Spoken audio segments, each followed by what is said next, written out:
Hello student, আজ আমরা history একটা ক্লাস নিচ্ছি। মূলত ফারুকসিয়ার ফরম্যান 1717 সালে হয়েছিল আমরা জানি। এই ক্লাসটা খুব ইম্পর্টেন্ট ইতিহাসের কনসেপশন আসার জন্য। ইতিহাস কোনো মুখস্থ করার সাবজেক্ট না, তোমার ধারাবাহিক একটা সোচ চলে আসবে। এর আগে আমি একটা ক্লাস দিয়েছি, প্রায় 1600 সাল থেকে 1900 সাল তক একটা থ্রু ক্লাস দিয়েছি আমি ইতিহাসের রিসেন্ট। এর আগের ক্লাসটা কম্পিটিশন পরীক্ষায় যারা চাকরি পরীক্ষার্থী তাদের এই ক্লাসটা একান্তই দেখা দরকার। সিজিএল বলো, এনটিপিসি বলো, রেলওয়ে, ডাব্লিউবিসি প্রিলিমিনারি দুটার জন্য, পিএসসির পরীক্ষা, রাজ্য সরকারের যে কোনো পরীক্ষা, কেন্দ্র সরকারের যে কোনো পরীক্ষা, ইতিহাস ছাড়া তুমি পাবে না। অঙ্ক আর ইতিহাস জানলেই চাকরি পাওয়া যায়। ক্লাসটা সিরিয়াস নিয়ে দেখবে সবাই প্রথম থেকে শেষ পর্যন্ত। এবং আজকে মূলত ফারুকসিয়ার ফরম্যান, এটা ফারুকসিয়ার ফরম্যান জাস্ট বাহানা। আমি প্রথম থেকে গোটা ইতিহাসটাই বলি যেই ক্লাস করি। শুনো, সেই 1600 সাল ইংরেজরা এসেছিল, তখন জাহাঙ্গীর ছিল। জাহাঙ্গীরের পর শাহজাহান, এমনি করে ভারতবর্ষে ইংরেজরা তিনটা জায়গায়, তখন পাকিস্তান ভাগ হয়নি, সেই ভারত, হ্যাঁ, লম্বা চড়া ভারত, বাংলাদেশও ভাগ হয়নি, এরকম টাইপের একটা ভারত। আমি ভারত করছি, তখন ভারত নামেই ছিল না, মুঘল সাম্রাজ্য ছিল। সেই মুঘল সাম্রাজ্যের আন্ডারে অনেক অনেক রাজ্য ছিল। আবার বলছি, মুঘল সম্রাট এখনকার প্রধানমন্ত্রী, তখনকার মুঘল সম্রাট সেই সময়। এখনকার যেটা রাজ্য সেটা তখনকার নবাব। এখনকার যেটা ব্লক মানে বিডিও শাসন করছে যেটা, সেইটা তখন জমিদার। এইটা মাথায় ঢুকাও, তাহলে তুমি বুঝতে পারবে তখন এইভাবে শাসন হইতো। আর তখন এই এলাকাটার নাম ভারতবর্ষ ছিল না। 1700 সালে ভারতবর্ষ ছিল না, 1600 সালে কোনো ভারতবর্ষের অস্তিত্ব ছিল না। ঠিক আছে, 1617 সালে ভারতবর্ষ বলে কোনো দেশ ছিল না, ছোট ছোট রাজ্য ছিল। আর এটা মুঘল সম্রাট অনেকটা জায়গা দখল করেছিল, পারে নাই 2-4টা জায়গায় যুদ্ধ চালাইতো, বিভিন্ন রাজা যুদ্ধ চালাইতো। আকবর অনেকটা দখল করেছিল, বাংলা দিকটা দখল করেছিল আকবর, মনে রাখবে। আকবর বাবর উপায় নেই, আকবরই বাংলা দিকটা দখল করেছিল। আজকে আমি মূলত বাংলা, বিহার, উড়িষ্যা, আজকে যেটা বিহার ঝাড়খণ্ড একসাথে, উড়িষ্যার কিছুটা পার্ট, এবং বাংলাদেশ পশ্চিম বাংলা দুটাই। বাংলাদেশ তখন তো ভাগ হয় না, এই এলাকাটাকে তখন বাংলা বলা হইতো। এটা আকবর দখল করেছিল। দখল করাই আকবর এখানে নবাব বসে নেই। এই এলাকাটা ছিল এরকম ভাবে, অন্য কেউ মানে বিহারের থেকে নবাব, কিছু ওই দিক থেকে কিছু নবাব, এমনি করে ঢাকার কিছু জায়গিদার, এরকম ভাবে মুন্সেফদার, এইসব দিয়ে চালাইতো এলাকাটা। এবং জমিদার ছিল, মানে নবাবিপনা আসে নাই। এখানে প্রথম নবাব হয়েছিল মুর্শিদ কুলি খাঁ, প্রথম ঔরঙ্গজেবের সময়। মানে ঔরঙ্গজেব 17 সাল, ঔরঙ্গজেবের শেষ সময়ে মুর্শিদ কুলি খাঁয়ের সঙ্গে ঔরঙ্গজেবের খুব দোস্তি ছিল। তো মুর্শিদ কুলি খাঁ অ্যাকচুয়াল ব্রাহ্মণ পরিবারের। আমি পরবর্তীকালে মুর্শিদ কুলি খাঁ ডিটেল ক্লাস দেবো। আজকে আমি শুধু ফারুকসিয়ার ফরম্যানটার জন্য একটু ভূমিকা টাইপের জাস্ট দিচ্ছি। তার আগে 1690 সালে কোম্পানি, তখন শুনো, এখানে শুধুমাত্র তো ব্রিটিশরা ব্যবসা করে নাই, ভারতের লোকও মহাজন-প্রহাজনরা ব্যবসা করছিল। ভারতেরও কিছু জমিদার মহাজন ব্যবসা করত। ইস্ট ইন্ডিয়া কোম্পানিও করত, ফরাসিরাও করত, নেদারল্যান্ড থেকে যেত ওলন্দাজরাও করত, ফরাসি করত, ওলন্দাজ করত, ইংরেজ ইস্ট ইন্ডিয়া কোম্পানি করত, ইংল্যান্ডের ইস্ট ইন্ডিয়া কোম্পানি, ওদের কোম্পানি করত। আর ভারতেরও কিছু স্থানীয়, ভারতেরও তো ধনী লোক ছিল সেই যুগে, তারাও মহাজন, বিভিন্ন ধরনের ধনী লোক, তারা ব্যবসা করত। আমির ওমরাহ ওরাও ব্যবসা করত। ইয়াদের মধ্যে একটা কম্পিটিশন ছিল, ব্যবসাটা কার ভালো হবে, কার কি মার্কার। সেইখানে কোম্পানি আগায়নি। ইস্ট ইন্ডিয়া কোম্পানি অনেক অ্যাডভান্স। ইস্ট ইন্ডিয়া কোম্পানির ব্যবসা বাণিজ্যতে অনেক মানে ইংল্যান্ডের শিল্প বিলোপ হয়েছিল তো অনেক জলদি, তা ওরা ব্যবসা বাণিজ্যতে কিন্তু আগাই যেত সবসময়। তো ঔরঙ্গজেবের অবধি এরা কিন্তু অতটা ঔরঙ্গজেবের কড়া শাসক ছিল, কড়া শাসন। এবং মুর্শিদ কুলি খাঁকে মুর্শিদাবাদের নবাব করেছিল, ঢাকা থেকে রাজধানী ট্রান্সফার করেছিল। আগে ঢাকায় ছিল মূল অফিস, পরে আজকে যেটা পশ্চিমবঙ্গে যেটা মুর্শিদাবাদ, আমি এমনি কিন্তু ম্যাপটা আঁকছি একটু, সেই জায়গাকে রাজধানী স্থাপন করেছিল। ওই জায়গার থেকে বাংলা, বিহার, উড়িষ্যাতে শাসন হইত। যদিও বিহারে আরো সুবেদার ছিল অন্য, বা উড়িষ্যাতে অন্য সুবেদার রাখা ছিল এর আন্ডারে, কিন্তু বিহারটা তো অত বড় তো দেখা যেত নাই। আর তার আন্ডার টেকিং কে ছিল?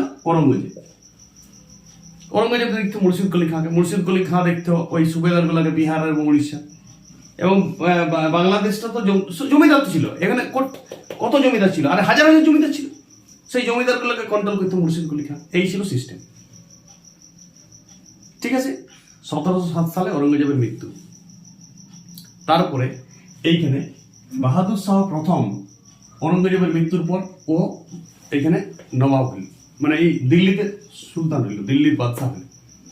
এই রাজাগুলো অত মানে ছিল না। মুর্শিদ কুলি খাঁ সেই সময় মানে ডনের মতন চালাইতো, ওই রাজা বলতে গেলে। ঔরঙ্গজেবের মৃত্যুর পর আর মুর্শিদ কুলি খান নিজেই মানে সর্বসর্বা, আর এই পরবর্তী যে সম্রাট দিল্লির তারা সিরিয়াসলি তারপরে জাহানদার শাহ হয়েছিল।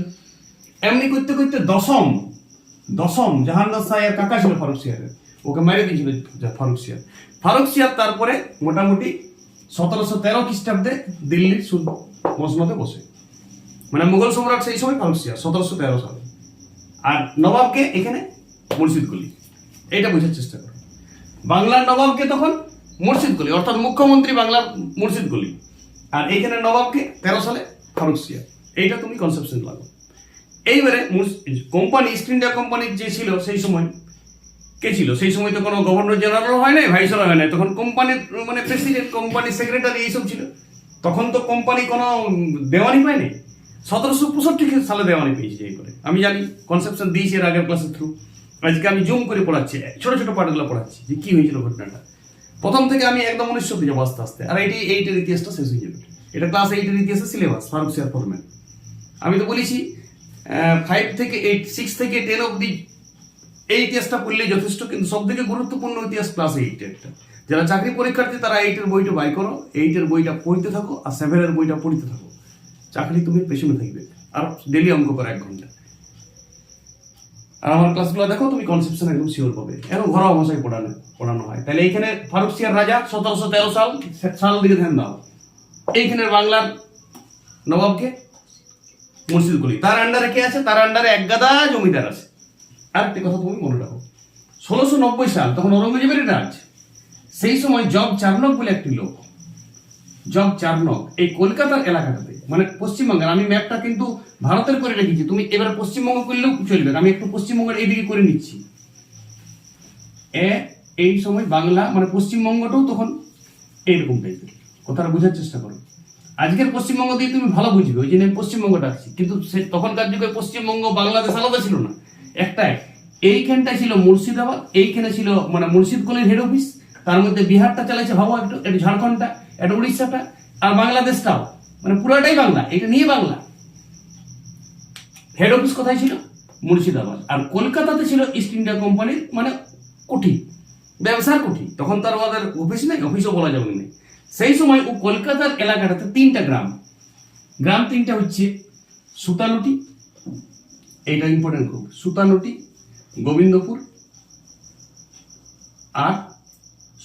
গোবিন্দপুর আর কলকাতা। কলকাতা একটা গ্রাম ছিল।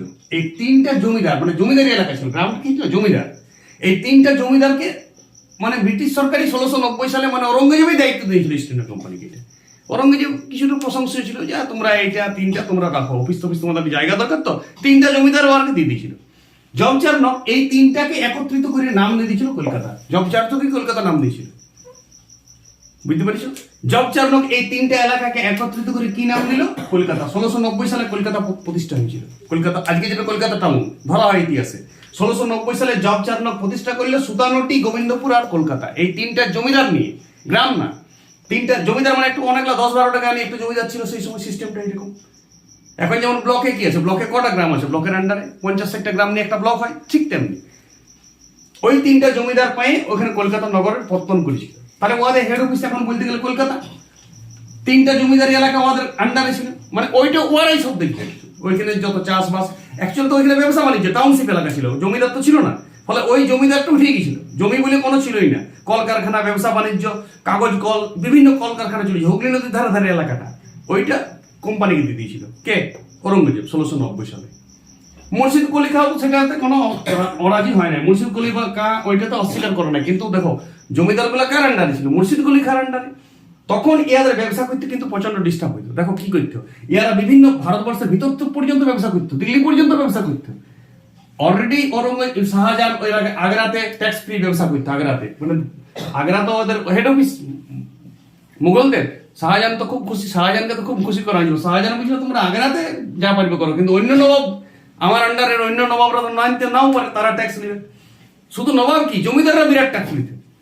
জমিদাররা আরো, জমিদারদের সঙ্গে কোম্পানির বনে বনে ভালো ছিল না। কোম্পানির কোনো জাহাজকে দিতে ওরা লুট করায়, ওদের গুন্ডাও ছিল জমিদারদের। মানে এরা সুখে শান্তিতে ব্যবসা বাণিজ্য করতে পারছিল না। আর ট্যাক্স, বিভিন্ন ধরনের ট্যাক্স, জমিদারকে আলাদা ট্যাক্স দিতে হতো। এই এলাকা থেকে এই এলাকা চলে এলে অন্য জমিদার আন্ডার, যেমন এখন পুলিশের এই থানা এলাকাতে ফিরাও, রঘুনাথপুরের পুলিশ তোমাকে চাঁদালে ট্রাকটা যখন পার করবে, আবার তুমি একটু পরে পুরুলিয়ার পুলিশ হলেই, একটা ট্রাক যদি ঝাড়খণ্ড থেকে কলকাতা যায়, কত পুলিশকে যে চাঁদা দিতে হয় কোনো ঠিক নেই। সেই জন্যে এইখানে কিন্তু এই ওদের মানে মোট কথা এদের ব্যবসা বাণিজ্যটাতে ওদের ডিস্টার্ব ছিল, অনেক লুট করছিল, কেউ জমিদার ট্যাক্স নিতেছিল, নবাব ট্যাক্স নিতেছিল, দিল্লির সম্রাটকে আলাদা করে ট্যাক্স দিতে দিতে, মানে নাজেহাল অবস্থা। কোম্পানি ভালো করে সুখে শান্তিতে ব্যবসা করতে পারছিল না। তাছাড়া কোম্পানির যারা লোক কর্মচারী, কোম্পানি তো কর্মচারী রেখেছিল ভারতীয়, তারা ধার নিত টাকা কোম্পানির কাছ থেকে নিয়ে, আর শোধাই করতো না, পালাই নিত কোনো দিকে। কোম্পানির এমনি করে অনেক লস হইতেছিল। তার সঙ্গে আবার ফরাসি কম্পিটিশন ছিল, বুঝার চেষ্টা করো, ফরাসিরা তো ছাড়া নাই, স্থানীয় যারা ব্যবসাদার তারাও কম্পিটিশন করছিল। স্থানীয় মানে আমি ভারত বলছি এখন, ভারতের এই স্থানীয় বাংলারই লোক, তারাও তো ব্যবসা করতো, মহাজন-টহাজনরা। ফলে কম্পিটিশন ছিল, অলন্দা যারা ব্যবসা করতো। এই সময় ওরা একটা টিক্স খাটাইল। এই সময় ওরা দেখছে যে ফারুক সিয়ার রাজা হইল 1713 সালে, ইয়ারা বারবার অরঙ্গজেব কথা শুনে না, হ্যাঁ তোমরা ওই তিনটা নিয়ে শান্তি থাকো, যেমন ব্যবসা করছো ট্যাক্স দাও, জমিদারকেও দাও, আর জমিদার সাথে তো পুরা সব জমিদারের সঙ্গে তো ভালো সম্পর্ক ছিল না, জমিদার পুরা নিজের ট্যাক্স নিত, নবাব আবার লোক পাঠায় ট্যাক্স নিত, দিল্লি সম্রাটকেও ট্যাক্স দিতে দিত, আবার ট্যাক্স 2 মাসে বিভিন্ন ধরনের ট্যাক্স নিত। ফলে জিনিসপত্রের দামটাও চড়া হয়ে গিয়েছিল। তখন এই কোম্পানি ট্যাকটিস করলো, একটা ট্যাকটিস করলো, যখন ফারুক সিয়ার এখানে সম্রাট হইল ঔরঙ্গজেবের পর 10 নম্বর সম্রাট দিল্লির ফারুক সিয়ার, তখন এরা দিল্লিতে লোক পাঠাইলো কোম্পানি। ওদের হেড অফিস এখন কলকাতায়, 1690 সালে প্রতিষ্ঠা ভেঙে গেছে কলকাতা তো একটা অফিস টাইপের তৈরি গেছে। ওরা 3 জন লোককে পাঠাইলো এখান থেকে।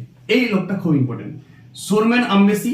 অনেক বইয়ে সুরম্যান লেখা থাকে, আমি সারম্যান লিখেছি, অনেক বইয়ে তালিপস্য দীর্ঘ লেখা থাকে, নাম সে কে লেনা দেনা, তুমি সুরম্যান বলে লোকটা নাম রাখো, সুরম্যান আম্বেসি। ওর একজন, এ তো ইংলিশ কথা বলে, এ তো ইংরেজি লোক, কোম্পানির লোক, কথার মধ্যে ইস্ট ইন্ডিয়া কোম্পানির লোক। তো সারহত বলে একজন বাংলার লোককেও নিয়েছিল, যে ইংরাজিও বুঝতো হিন্দিও বুঝতো, মানে ফারুক সিয়ারকে বুঝাবে। ফারুক সিয়ার অত শিক্ষিত ছিল না, বুঝতে পারছি কি বলছি, একজন ট্রান্সলেশন করতে পারে যে ইংলিশ থেকে হিন্দি কথা। ও সারহত ওর একজন অ্যাসিস্ট্যান্ট ছিল, সুরম্যান আম্বেসির অ্যাসিস্ট্যান্ট ছিল সারহত। লেখা তথ্য লিখবে তো লেখো, নিচে লেখা আসছে, স্ক্রিনশট করো, জুম করো, এখানেও লেখা আছে, হাতে লেখা অত ভালো নয়। এডওয়ার্ড স্টিফেনসন এই ছিল সেক্রেটারি কোম্পানির সেই সময়, আর ডক্টর হ্যামিল্টন এই ডাক্তার ছিল। এই 3 জন লোক একটা টিম করে দিল্লির উদ্দেশ্যে ফারুক সিয়ারের ঘর চলে গেল। সেই সময় শুনুন, সেই সময় ফারুক সিয়ারের খুব শরীর খারাপ, শয্যাগত প্রায় শুয়েছিল, ওই জন্য ডাক্তারটি নিয়ে গেছি। এরা বুঝার চেষ্টা করে কেমন গ্যাসটি দিবে কে দেখো, ডাক্তার হ্যামিল্টনকে নিয়ে গেছি, ডাক্তার পুরা। তার আগে কথাবার্তা হয়ে গেছে যে শুনেছি ফারুক সিয়ার আপনার শরীর খারাপ খুব, বলছে হ্যাঁ শুয়ে আসি, আর মারা যাবো 1716 সাল তখন। সেই সময় এরা 3 জনের টিম চলে গেছে। শুনো তোমার আগে ট্যাক্স দেবো তো। আর এই সময় শোনো, ফারুক সিয়ার রাজাগুলো দুর্বল চিত্তের রাজা, মন দুর্বল খুব। ওদের যে শাসন ক্ষমতা কমে গেছিল ভারতের উপর, বিভিন্ন নবাব ট্যাক্স দিত, নবাবকে যে ট্যাক্স দিত স্থানীয় লোক, মানে জমিদার কিছু ট্যাক্স দিত না নবাবকে, নবাব দিত না, মানে স্বাধীনভাবে ব্যবহার করছিল। তখন ফারুক সিয়ার দেখছে এমনিতে আমি বাংলার ট্যাক্স পাইনি। মুর্শিদ কুলি খাঁ সঙ্গে ঔরঙ্গজেবের ভালো রিলেশন, কিন্তু ঔরঙ্গজেবের মৃত্যুর পর দাপট তো যায়নি। ফারুক সিয়ার কি বলুক, তোর দাদুর সঙ্গে আমার মেল ছিল, তোর দাদুর আমলের লোক উঠে, তোর দাদু মরে গেল, তোর দাদু বলে গেছে আমার কাছে অত ট্যাক্স নিস না। এরকম করে ফারুক সিয়ার একটু মানে দাদাগিরি করতো। আর জমিদাররা তো আরো মাসের থেকে কঞ্চি ধরো, ফারুক মানে নবাবে যে জমিদার তারা তো আরো ট্যাক্স আদায় করতো ইংরেজি কাছ থেকে, মানে মোটকাই মারতো সবাই। দিল্লি তক যাইতোই নাই ট্যাক্স, হেড অফিস তো প্রধানমন্ত্রী ট্যাক্সই পেত না, মুখ্যমন্ত্রী আর ব্লকের মানে ভিডিও মেরে দিত। মানে এখনকার জমিদার মানে ভিডিও আমি বলতে বলেছি, কিন্তু গায়ে লাগা বলে এটা জিনিসটা, কেউ যদি কোনো কাউকে ভালোবাসো এইসব ছাড়ো ওকে, এই তো যাইতো না টাকা। তখন ফারুক সিয়ার দেখছি ঠিক আছে, আমার তো রোগটা তো এই বলছে, তোমার রোগ সারি দেবো, বলছে শোনো করে দেবো, তোমার হিট করে দেবো, মেগা হিট, বলছে আমি হ্যামিল্টন বলছি, আমি পুরো রোগ সারি দেবো, তুমি কালকেই দৌড়ে বলবে। আর রোগটা সারাইও দিয়েছে। ও তো উন্নত চিকিৎসা ব্যবস্থা ইংল্যান্ড থেকে শিক্ষা, আর এরা তো সব আয়ুর্বেদিক ঝাড়ফুঁকে চলছিল, কাজী দিয়ে। তখন ফারুক সিয়ার উঠে পড়ে পেছে উমিকে গেল। ফারুক সিয়ার বলছি আনো কি করতে বলে, বলছে কি করে দিবে, বলছে আমি তুমি বলছি, বলছে ওইখানে আমাকে ট্যাক্স, একটাই ট্যাক্স লাও তোমরা, তোমরা আগে ট্যাক্স দিয়ে দেবো হেড অফিসকে বছরে একবার 3000 টাকা, বলছে তারপর আমরা আগে ব্যবসা বাণিজ্যটা অবাধ করতে, আর যেমন না কেউ ট্যাক্স নেই। বলছি যাই বলছি চলো, বলছে তোমরা অসুখ সরাই নিয়েছো আমার, শোনো আর এমনিতেই তো ওর ট্যাক্স পায় নাই, বুঝো 3000 টাকা মুর্শিদ কলি খায়ের পকেটে সব ঢুকতে। তখন ফারুক সিয়ার বলছে ঠিক আছে 3,000 টাকা তো পাবো। ও একদম ফারুক সিয়ার উপর রেগেছিল, বাস ও পর অর্ডিন্যান্স জারি করে দিল একদম। শুনো শুনো, এইখানে নয় শুধু, এটা মুম্বাইয়ের জন্য করেছে এবং মাদ্রাজের জন্য করেছে, কিন্তু আমরা শুধু বাংলার নিরিখে পড়ছি আজকে। হ্যাঁ, বাংলাতে যে ফরম্যাটটা জারি করেছে সেইটা। ও মুম্বাই প্রেসিডেন্সি ছিল, জানো তো, মাদ্রাজ 3টা প্রেসিডেন্সি ছিল, আমি আগে বলেছি ক্লাস। কোম্পানি তো 3টা জায়গায় নামানো ছিল, একটা মুম্বাই, মাদ্রাজে, আর কোথায়, কলকাতায়। কিন্তু আমরা কলকাতার দিকটা পড়ছি আজকে। তখন বললে 1 নম্বর ফারুক সিয়ার ফরম্যান 1717 সালে এই ফরম্যানটা জারি করে। ফারুক সিয়ার ফরম্যান মানে আদেশ। কার উপর আদেশটা জারি করল? কোম্পানিকে অধিকার দিচ্ছে আর নবাবের উপর ফতোয়া জারি করছে। নবাব তুমি আর বেশি, নবাবের মানে ডানা ঠেকছে, সোজা কথা। নবাবের ক্ষমতা কমানো হচ্ছে, বুঝতে পারছো? নবাব তো সব লিখো, জমিদারদেরও ক্ষমতা কমানো হচ্ছে, নবাবেরও ক্ষমতা কমানো হচ্ছে, আর কোম্পানির ক্ষমতা বাড়ানো হচ্ছে। ইস্ট ইন্ডিয়া কোম্পানি, তার সঙ্গে দেখো ফরাসিদেরও আগে লাগবে। ফরাসিদের তো ফরমান জারি করে নাই, শুধু ইস্ট ইন্ডিয়া কোম্পানির জন্য করেছে। স্থানীয় যারা ব্যবসা বাণিজ্য করতো, মানে আমি ভারত বলছি, ভারতের লোকরাও যারা ব্যবসা বাণিজ্য করতো তাদেরও তো ওয়াদের সঙ্গে আর পারিও নেই, কারণ ফ্যাসিলিটিটা কারা পাবে? শুধু east India company. East India কোম্পানির সঙ্গে ফরম্যান জারি করছে ইস্ট ইন্ডিয়া কোম্পানির জন্য শুধু। অন্যান্য যারা কম্পিটিশন, তাহলে কম্পিটিশন আগে নিচ্ছে ওরা। এইবার শুনো, 1 নম্বর বলছে সমস্ত পণ্য শুল্ক মুক্ত। বলছে যে ব্যবসা বাণিজ্য করবে, চা করুক, কাঠ করুক, মশলা করুক, এইসব করতো, সোনা করুক, রূপা করুক, ইংল্যান্ড থেকে ভারত সমুদ্র পথে যেত তো। আর সেই সময় গঙ্গা নদী ইউজ করতে, আর নদী পথে যেত, তখন তার ট্রেন আবিষ্কার হয়নি। আরে 1854 সালে ট্রেন রেলপথ পার করেছে লর্ড ডালহৌসি, তার 100 বছর পর। এখন 150 বছর আগের ঘটনা চলছে। সব জলপথ, ট্রাকও বেশি ছিল না, নৌকা, জাহাজ, এই সময় ব্যবসা বাণিজ্য করতো। তো সেই সময় পুরাপুরি একদম দিল্লি তক্ষ, ভারতের বিভিন্ন জায়গাতে এবং বাংলার এলাকাটাতে 3টা, বাংলা, বিহার, উড়িষ্যাতে, এরা একদম শুল্ক মুক্ত বাণিজ্য করতে পারে। কারা? East India company. তার জন্য 3,000 টাকা পার ইয়ার, বছরে 3,000 টাকা শুধু দিতে হবে। কাকে? ফারুক সিয়ারকে। মানে দিল্লিতে ডাইরেক্ট হেড অফিসে প্রধানমন্ত্রী টাকা পাবে। বাকি ব্লক আর মানে কেউ আর গাড়ি আটকাতে পারবে না। আর পুলিশ যেমন গাড়ি আটকায় নেই, সেই সময় নৌকা আটকাইতে হবে, নৌকা আটকাইতে, জাহাজ আটকাইতে। মানে নবাবের জমিদারি কোনো এলাকাতে ফিরেছে, ছোট গ্রাম দিয়ে, সেও জমিদার, ওইখানে জমিদার যে আটকাই দিত, আমাকে কিছু দাও। এমনি করে কত জমিদারি এলাকায় ফিরাইতে হবে, কত নবাবী এলাকায় ফিরাইতে হবে, এমনি করে ওরা দিয়ে অস্থির হয়ে গেছিল। ফলে ইয়াতে পুরো ট্যাক্স ফ্রি করে দিল। বাংলা, বিহার, উড়িষ্যাতে একদম 3,000 টাকা পার ইয়ারের জন্য স্থলপথ, জলপথ যে কোনো সময় অবাধে বাণিজ্য করতে পারে, করমুক্ত বাণিজ্য, ইনকাম ট্যাক্স ফ্রি। কিন্তু বছরে একবারে 3,000 টাকা লাগবে। আর ছোট ছোট আদায় চলবে না, যে আটকাই করে আদায় করবো চলবে না। 3 নম্বর, কলকাতা লাগোয়া আবার 3টা গ্রাম তো ছিল, 3টা গ্রাম নিয়ে তো জগচারণ কলকাতা করেছিল। 38টা গ্রাম দিয়ে দিল কলকাতার কাছে, কারণ এরা আরো শিল্পাঞ্চল বাড়াবে, কলকারখানা খুলবে। 38টা গ্রামের জমিদারি দিয়ে দিল, গ্রাম না, 38টি জমিদার এলাকা দিয়ে দিল, গ্রাম বলবো না। কলকাতা লাগোয়া কটা গ্রাম দিয়ে দিল? 38টা জমিদারি, গ্রাম না, গ্রাম আরো বেশি হতে পারে। কলকাতা লাগোয়া 3টা জমিদারিটা আগেই পেয়েছিল জগচারণ 1690 সালে। 1717-তে আরো 38টা দিয়ে দিল। মানে ওদের এলাকাটা, একটা এলাকা তো হয়েছে, আস্তে আস্তে ওদের একটা বসতি হয়েছে, একটা কোম্পানি ঠেক হয়েছে। এখন তো কত কোম্পানি হাওয়া ছিল, কিছুই ছিল না। আর মুর্শিদাবাদে নবাব আছে, কিন্তু নবাব মুর্শিদ কলি খান, তখনও মৃত্যু নাই। মুর্শিদ কলি খান 1727 সালে মৃত্যু হবে, এই সালটা খুব ইম্পর্টেন্ট। তখনও মুর্শিদ কলিকে কিন্তু মানতেই হবে। প্রধানমন্ত্রী বলে দিয়েছে, তো মুখ্যমন্ত্রী কি করবে? বুঝতেছো? মুর্শিদ কলি সব মানতে হবে, ফরমান জারি করতে কিছু উপায় নেই। মুর্শিদাবাদে তখন একটা টাকসাল ছিল, টাকা পয়সা তখন চাপানো হইতো মুর্শিদাবাদে। টাকসালটা বলছে এরা প্রয়োজন হলে ব্যবহার করতে পারবে, মানে এরা টাকার ফাঁকা ছাপাইতে পারবে। কারা? কোম্পানি। 3টা সুবিধা দিয়ে দিল। কলকাতা লাগোয়া 38টা গ্রামের জমিদারি দিয়ে দিয়েছে। মালপত্র চুরি ক্ষতিপূরণের শাস্তি স্থানীয় নবাব দিবে। যদি কোনো, এই যে বললাম, ইয়াদের জমিদাররা কি করতে, ওদের লাঠিয়াল ছিল, ওদের গুন্ডা বাহিনী থাকতো। ওরা যদি ট্যাক্স না দিত, ওই নৌকা টোকায় কোম্পানি ইংল্যান্ডে তো তখন বেশি লোক নাই, কম লোক এসেছে। এখন কোম্পানির কোনো মাল, চা বা কাঠ, ওরা নিয়ে নিত।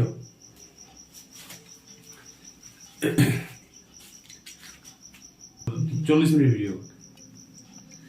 এরপর 3,000 টাকা পার ইয়ারে এটা দিয়েছে 1 নম্বর। 2 নম্বর, কলকাতা লাগোয়া 38টা গ্রামের জমিদারি দিয়ে দিয়েছে। মুর্শিদাবাদের টাকসাল এরা যখন খুশি ইউজ করতে পারবে, এইটা কিন্তু পরে বলবো আমি। এইসব কারখানা খুলতে সাহায্য, এইখানে কারখানা খুলতে সাহায্য করবে নবাব। কারা খুলতে সাহায্য করবে কারখানা? স্থানীয় নবাব। এইখানেও নবাব থাকতে পারে, কারণ স্থানীয় নবাব, যে ওখানে নবাব আছে, তারা কিন্তু ওকে কারখানা খুলতে সাহায্য করবে কোম্পানি যদি চায়। মানে কোম্পানিকে কারখানার পারমিশন দিল। কোম্পানির কাছ থেকে কেউ যদি ধার নেয়, কোম্পানির কর্মচারী, তাকে ঋণ শোধ যতক্ষণ না করে, ওকে ধরে আনতে হবে। নবাবের দায়িত্ব সেটা, ওকে ধরে এনে কোম্পানির হাতে দিতে হবে, এবং কোম্পানি যা পারবে শাস্তি দিবে। এই যে ও বলে গেছিল যে আমাদের ধান নিলে অনেক লোক না দেয় না, কোথায় পালাই দিয়ে কে জানে, আমরা তো খুঁজে পাই না এই দেশে, তো আমরা লই। তখন বলছে ওইটা নবাবের দায়িত্ব খুঁজে আনতে হবে যে ধান নেবে কোম্পানির টাকায়, এবং ঋণ শোধ না করলে কঠোর শাস্তি দিতে হবে। জাহাজ ডুবি যদি কোনো কারণে হয়, কোম্পানিতে যা মালপত্র আমদানি করতে তখনকার যুগে জাহাজ ডুবি হইতো, জাহাজগুলো ডুবে যেত নদীতে বা সমুদ্রে। সেই জাহাজ ডুবি হইলে ওই জাহাজটাকে পুনরুদ্ধার করতে হবে, কার দায়িত্ব? স্থানীয় নবাবের। ফারুক সিয়ার কিছু করবে না, শুধু 3,000 টাকা নেবে। আর এই এলাকায় বাংলার যে নবাব আছে তার দায়িত্ব ওই জাহাজ ডুবির ক্ষতিপূরণ দেওয়া, জাহাজটাকে পুনরুদ্ধার করা, যদি লোকজন মারা যায় তাকেও ঠিক মতন বাই করে চিকিৎসা করা। এতগুলা ফরম্যাট জারি করলে আমি প্রায় 7টা ফরম্যাট দিয়েছি। 1 নম্বর, সমস্ত পণ্য শুল্কমুক্ত, ইয়ারলি 3,000 টাকার বিনিময়ে। কে পাবে ওই 3,000 টাকাটা? সেন্ট্রাল গভর্নমেন্ট পাবে। সেন্ট্রাল গভর্নমেন্ট কে তখন? ফারুক সিয়ার। 1713 থেকে 1717 বোঝার চেষ্টা করো। 2 নম্বর, কলকাতা লাগোয়া 38টা গ্রামের আরো জমিদারি, 3টা ছিল প্লাস 38 মানে 41টা হয়ে গেল জমিদারি। কলকাতার এলাকাটা বাড়লো। কারখানা যখন খুলবে নবাবকে সাহায্য করতে হবে, যদি কারখানা খুলতে চায় নবাবকে সাহায্য করতে হবে। এখনো যেমন আমাদের এখানে সিঙ্গুর কারখানা খুলতে চায়, তো যে এখানে পশ্চিমবঙ্গের পার্টি আছে, পশ্চিমবঙ্গে যে জিতেছে মুখ্যমন্ত্রী, তাকে সাহায্য করতে। এখনো এই নিয়মটা আছে। টাটা কোম্পানি ধরো পশ্চিমবঙ্গে কোনো কারখানা খুলবে, প্রধানমন্ত্রী কিন্তু এটা পারে না করতে, কাকে করতে হয়? মুখ্যমন্ত্রী। তো সেই নিয়মটা নবাবকে সাহায্য করতে হবে। ফারুক সিয়ার ফরমান থেকে এখনো কিছু নিয়ম চলে এসেছে অলরেডি। ধান নিলে মানে কোনো লোক যদি কোম্পানির কাছ থেকে কোনো ধান নেয়, ঋণ শোধ না করলে ওই লোকটিকে দায়িত্ব কার দিল? ধরা নবাবের, এবং কোম্পানির হাতে ওই লোকটাকে দিয়ে দিতে হবে। কোম্পানি তারপর যা পারবে করবে। কারখানা খুলতে পারে। মালপত্র চুরি বা ক্ষতিপূরণ যদি কেউ হয়, ওই যে বললাম মালপত্র কাটিয়ে নিত, ইয়াদের নৌকা যেতে যেতে মালপত্র কাটিয়ে নিত, বিভিন্ন দস্যু ধারক ডাকাত গুন্ডা তখনকার যুগে ছিল, তো তার আগে ওইটা পুরাপুরি ক্ষতিপূরণটা দিতে হবে। যদি আর ডাকাতগুলোকে ধরতে হবে, শাস্তি দিতে হবে। এটা নবাবের দায়িত্ব দিয়ে দিল। আর জাহাজ ডুবি যদি হইতো, জাহাজ যদি ডুবে যেত মালপত্র নিয়ে যেতে যেতে, তাহলে সেইটারও পুনরুদ্ধার করতে হবে এবং তার ক্ষতিপূরণ নবাবকে দিতে হবে। এত কিছু ফরমান জারি করল। এইবার আমি মূল্যায়ন করবো। দেখো, মূল্যায়ন তো করতে হয় ইতিহাসে, ফরমান গুলা ভালো না খারাপ, ইতিহাসে কত কি প্রভাব বিস্তার করেছে। শোনো, প্রথমত অন্যান্য যে বাণিজ্য করতো যারা, তাদের 12টা বাজে গেল। ফরাসি 12টা বাজলো, কারণ ফরাসি জিনিসগুলো বেশি দাম, ওরা তো সব জায়গায় ট্যাক্স দিতে হচ্ছে, ওদের সেই সিস্টেম চলছে। তাহলে ওরা তো জিনিসের বেশি দামে বিক্রি হবে, তো বেশি দামে কেন কিনবে? আর কোম্পানি মাত্র বছরে 3,000 টাকার কাউকে কোনো দিবে না। ফরম্যান দিয়ে আছে, ওকে দস্তক দিয়ে নিয়েছে একদম পুরো।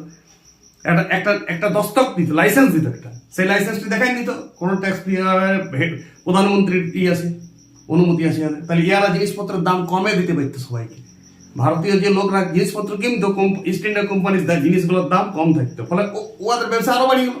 সব খদ্দার ইয়ার কিছু নেই। স্থানীয় যে মহাজন, আড়তদার, ব্যবসায়ী যারা ছিল স্থানীয় ভারতীয় যারা, তাদেরও অবস্থা শোচনীয়। ওলন্দাজদের অবস্থা শোচনীয়। মুর্শিদ কলি খাঁ যখন ছিল বাংলা, ওরাও কিন্তু কিছু কিছু জায়গায় রাগ লেগেছিল। ও বলেছিল, শুনো, যখন ওরা কোনো বিদেশি বাণিজ্য করছে, ওরা দেশ ইংল্যান্ডের সঙ্গে ভারতের, তখন ঠিক আছে ট্যাক্স ফ্রি। কিন্তু যদি বলছে স্থানীয় কোনো বাংলাতেই বাণিজ্য করছে, স্থানীয় বলছে, সেখানে আমি কেন ট্যাক্স নেবো? তুমি হেড অফিস মানে ভারত থেকে, মানে মোগল সাম্রাজ্য থেকে ইংল্যান্ডে যে বাণিজ্যগুলো হয়েছে, মানে এরা বৈদেশিক বাণিজ্য, সেইখানে ট্যাক্স ফ্রি বলা আছে। ফারুক সিয়ার বলেছে, কই আভ্যন্তরীণ বাণিজ্য তো, তাহলে তুমি কেন ট্যাক্স ফ্রি করছো? আভ্যন্তরীণ বাণিজ্যতে যদি ট্যাক্স না তাহলে নবাব বিপণা চলবে কি করে? আমাদের স্থানীয় বাজার দর নবাবের কি করে চলবে? জমিদারদের কি করে চলবে? বলছে আভ্যন্তরীণ বাণিজ্যতে বলছে ট্যাক্স ফ্রি, আর মনের রুক্ষ। ইয়ারা দিয়েছিল অ্যাকচুয়াল সেন্ট্রাল গভর্নমেন্ট, মানে দেশের যে বাণিজ্যটা, সেইটাতে tax free. East India company এই ফ্যাসিলিটি নিয়ে পরে আর আভ্যন্তরীণ বাণিজ্য যেগুলো করতে, ছোটখাটো বাণিজ্য, সেগুলো তো ট্যাক্স দিতে হবে। মানে একটা অর্ডারেই কাজ চলে নিতে হইতো, সেইটাতে ফারুক সিয়ার এই মুর্শিদ কলি আপত্তি ছিল। তাছাড়া মুর্শিদ কলি আপত্তি ছিল মুর্শিদাবাদে যে টাকসাল, মুর্শিদাবাদের টাকসাল ব্যবহারের অনুমতি দিয়েছিল, বললো না ফারুক সিয়ার ফরমানে, সেইটারও বলছে আমাদের টাকসালটা কেন ওরা ইউজ করতে দেবো? এটা তো আমাদের বাংলার টাকসাল, মুর্শিদাবাদের। এখানে আমাদের টাকসালে ওরা যদি ওই টাকাটা নেয়, তাহলে ওইখানে ওরা বিভিন্ন জায়গায় ব্যবসায় ইনভেস্ট করবে, বিষয়টা আমার ক্ষতি বলে খুব করা যাবে না, করা যাবে না। আপত্তি জানায়, মানে আপত্তি প্রতিবাদ করে নাই, মনে মনে ক্ষুণ্ণ হয়েছিল কে? মুর্শিদ কলি। মনে মনে হলেও তো রাগ তো ছিল এইটা। আর শুনো, সিয়ার উইলসন বলে একজন ঐতিহাসিক ছিল, এটা ইংল্যান্ডের ঐতিহাসিক। ইনি বলেছিল ফারুক সিয়ার ফরম্যান হলো কোম্পানির কূটনীতিক জয়। বলছি কোম্পানি আস্তে আস্তে ভারতে উপনিবেশ করার বীজটা বপন করলে এখান থেকে, মানে আস্তে আস্তে আধিপত্য চলে এসেছে ভারতে। আমি তদানীন্তন ভারত বলছি, ভারত শব্দ ছিল না। মোগল সাম্রাজ্যের উপর একটা আধিপত্য ওদের বিস্তার লাভ করছে আস্তে আস্তে। ওদের গোটা ভারতবর্ষের আধিপত্য ফারুক সিয়ার ফরমান হচ্ছে শুরু। ফারুক সিয়ার ফরমান দিয়ে এরা আস্তে আস্তে কূটনৈতিক জয়টা চালু করেছিল। এটা ঐতিহাসিক সিআর উইলসন যে কোনো শোনো যখন মূল্যায়ন করবো তখন ঐতিহাসিকের মতামত দিতে হয়। এটা বইয়ের বাইরে থেকে প্রশ্ন, কিন্তু এইটির বই নাই, কিন্তু তুমি দিবে। ফারুক সিয়ার ফরমান হলো কোম্পানির ঐতিহাসিক বিষয়। ওরাম বলে একজন ঐতিহাসিক আছে, ইনি বলেছেন এটা মহাসনদ ম্যাগনা কাটা। ম্যাগনা কাটা মানে আমূল পরিবর্তন, কোনো কিছু ইতিহাসে আমূল পরিবর্তন। এরপর থেকে তো আস্তে আস্তে আরো ভারতের বিভিন্ন জায়গায় এরা অবাধ বাণিজ্য করতে পারবে।